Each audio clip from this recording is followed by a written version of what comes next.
동국대학교 불교대학원 융합요가과 수업을 위한 자료고요. 계속 이어서요. 불교심리학 사전 509페이지 이어갑니다. 정신분석적 접근, 정신분석 치료로 넘어갑니다. 정신분석 치료 또는 그 이론적 배경이 되는 정신분석학은 정신과 의사 프로이드 1856년에서 1939년까지 사셨고요. 지그문드 프로이드라고 보통 얘기를 하죠. 에서 창시되었다. 그러므로 정신분석 치료는 의학적 입장을 주로하는 정신치료다. 그러니까 의학적인 부분이에요. 사르코, 장 마르텐, 이렇게 사르코, 그러니까 장 나오는 거 보니까 프랑스 분이죠. 그래서 배운 최면 치료의 한계를 느낀 프로이드는 히스테리 등의 신경증 경향을 보이는 환자의 신적 원인에 의한 증상이 자유연상법을 통해서 억압된 무의식적인 것을 알아차려서 극적으로 쾌유되는 것을 보았다. 그러니까 이게 자유연상법을 통해서 억압된, 스스로가 하고 싶은 대로 막 연상하다 보니까 억압된 게 그냥 풀려 나올 수가 있잖아요.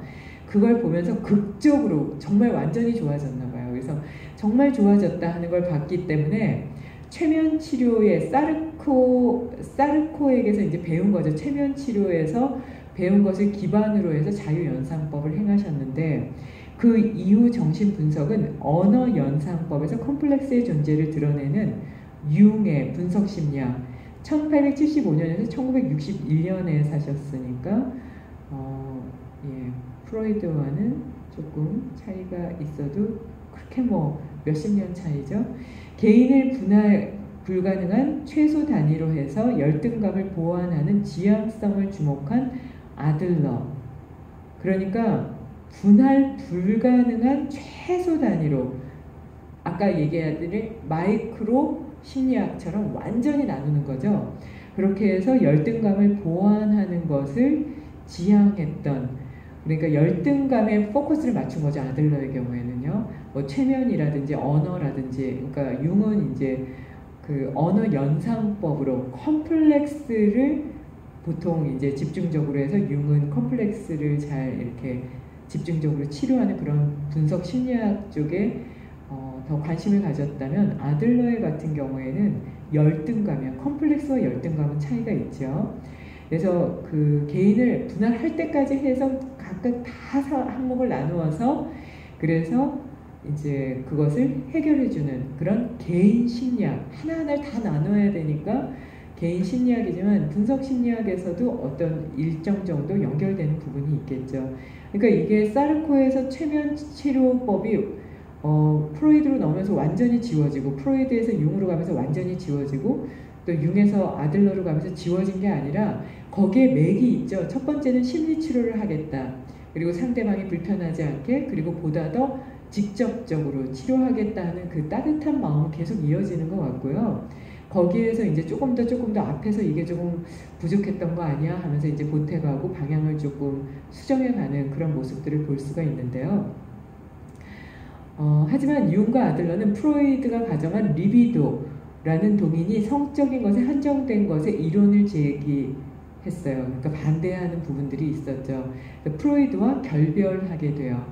그래서 프로이드가 특히 융 같은 경우 아주 이뻐했다 그러죠. 그래서 거의 천재와 천재의 만남에 처음에 16시간인가 13시간을 그냥 막 대화를 했다고 해요. 그 정도로 좋아했는데 그 이후에 헤어진 다음에 프로이드가 정말 적극적으로 미워했나 봐요. 융을. 그래서 아주 미워했다고 해요. 이뻐한 만큼 미워하겠죠. 그러니까 이걸 다시 보면 심리학자도 자기의 심리에 있어서 그 미워하는 게 얼마나 화가 나는지를 알면서도 그 분석이 안 되고 분석이 됐더라도 이거를 넘어가지 못했던 거잖아요. 그래서 여기서도 답을 얻을 수 있는 건요. 아무리 좋은 조건과 아무리 좋은 의사와 최고의 방법이 있어도 내가 바뀌지 않으면, 나 스스로 바뀌지 않으면 문제는 해결되지 않는다. 반대로 아까 말씀드린 대로 그 내담자가 스스로 비지시적인 상담이라는 게 있었죠. 내담자 중심 상담법이요. 스스로가 치료할 수 있다고 나도 믿고 상대방도 당신은 치료할 수 있다고 믿고 갈 때 그 치료는 완벽에 가까운 그런 상태로 갈 수 있지 않을까 싶어요. 그래서 정신분석학 의사 분들, 이건 거의 뭐 역사적으로 남는 그런 분들인데도 그 화와 미움과 애증의 관계와 시기 질투심을 이기지 못했다고 하잖아요. 이게 역사서에 남을 정도로요. 그러니까 이런 방법에 기대기보다는 나 스스로가 고칠 수 있다는 나에 의지하는, 내 내면의 불성이나 내면의 고요함과 신성함에 의지하는 게 중요할 것 같고요. 그래서 심리학이나 정신분석도 점점 시간이 흐르면서 동양 쪽으로, 그리고 불교적인 것 또는 요가적인 방법, 명상적인 방법을 더 많이 찾고 거기에 기대는 게 아닌가 싶습니다. 그 이후 프로이드의 정신분석은 사회와 문화가 주는 영향을 중시한 호나이, 1885년에서 1952년에 산 분이고요. 그리고 프롬, 에릭 프롬, 다들 유명하죠. 1900년에서 1980년대에 사셨던 분이고요. 셀리번, 1892년에서 1949년에 사셨던 분이고요. 등의 미국의 신프로이드파, 대인관계학파, 그러니까 신프로이드파는 프로이드의 그런 성에 바라보는 관점이라든지 자유연상법 이런 걸 이어간 분들이잖아요. 이런 파트는 호나이, 프롬, 설리번 같이 이제 미국 사람들에 의해서 이어지게 되고요. 방어기제의 개념을 적용하여 무의식보다도 자아의 우위성을 강조한 안나 프로이드, 그러니까 딸이죠. 에릭슨, 하르트만, 말러, 캔버그 등은 자아 심리학파로 나뉘게 돼요. 그래서 어머니를 시작으로 타인, 그러니까 대상, 오브젝트를 얘기를 하겠죠.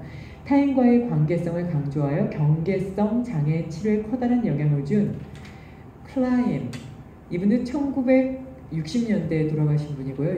위니캇, 1971년에 삶을 마감했으니까 최근 분들이죠. 비온, 1979년에 삶을 마감했습니다. 등의 영국 대상관계학파가 또 나뉘어지게 되고요. 자기 애에 주목해서 미국으로 널리 받아들여진 코헛, 가장 최근 분이에요. 1981년까지 사셨습니다. 코헛의 자기심리학 등 다양한 유파로 나누어지게 된다. 자기심리학은 아까도 말씀드렸듯이 아들러의 개인심리학과 일정 일맥상통하는 부분이 있겠죠. 그래서 자기심리학 등 다양한 유파로 나누어지는데요. 제3부 심리학의 키워드의 그림을 참조하라고 했어요. 그러면 이게 653페이지로 넘어갑니다. 여기 도표가 나오는데요. 653페이지의 도표를 보면 정확하게 이해할 수 있어요. 거기 보시면은 이렇게 세로로 봐야 되죠. 그래서 돌려서 책을 이렇게 이쪽에 보시면 돌려서요. 여기 보면 정신분석, 프로이드를 중심으로 해서 개인심리학은 아들러, 분석심리학은 융으로 나뉘고 개인심리학에서는 이어지는 라인이 없는데요. 분석심리학의 융은 카와이 하야코 해서 2007년까지 산 일본분으로 이어지게 되고요. 이게 중간에 민델, 지금도 살아계세요. 프로세스 지향심리학으로 또 중간에 뿌리를 나누게 돼요. 그러니까 가지가 나눠지게 되는데요. 정신분석, 그러니까 프로이드 거를 보면 프로이드에서 내려오면서 자아심리학파, 발달적 자아심리학파로 계속 또 이어지게 되고요. 예, 그리고 나서 이게 자기심리학, 코어까지로 또 이어지게 돼요. 그래서 정신분석은 또다시 적극적인 치료로 나눠지면서 적극치료는 대상관계학파로 나눠지게 되고요. 또 이게 신프로이드 학파로도 나뉘고 실존 분석으로도 나누고 현존재 분석으로도 나뉘어지게 되거든요. 그러니까 프로이드 학파가 이렇게 쭉 나눠진 거를 크게 보면요. 우선은 개인심리학과 분석심리학으로 크게 이제 나누고 나서 그리고 나서는 적극적 심리치료, 자아심리학파, 신프로이드파, 실존 분석, 현존재 분석으로 크게 또다시 나누어지게 되거든요. 적극적 심리학파는 대상관계학파로 나뉘게 되고요. 자아심리학파는 다시 마루이 키오야스, 고자와 헤이사쿠, 도이 타케오, 오코노기, 케이고로 또 나뉘어지게 돼요. 그래서 자아심리학파는 보통 일본으로 많이 큰 맥을 이루게 되고요. 그 중간에 보면 라이히라든지 다양한 신체치료 기법이 또 여기 정신분석에서 가지를 치고 내려오게 돼요. 근데 이 자아심리학은 또다시 어디로 이어지게 되냐면 코헛의 자기심리학으로 이어지는데 그 사이에 자아심리학과 자기심리학 사이에 발달적 자아심리학이라는 독단적인 학파가 또 만들어지게 돼요. 그래서 어디와도 정확하게 연결은 되어 있지 않지만 하나의 맥으로 봤을 때는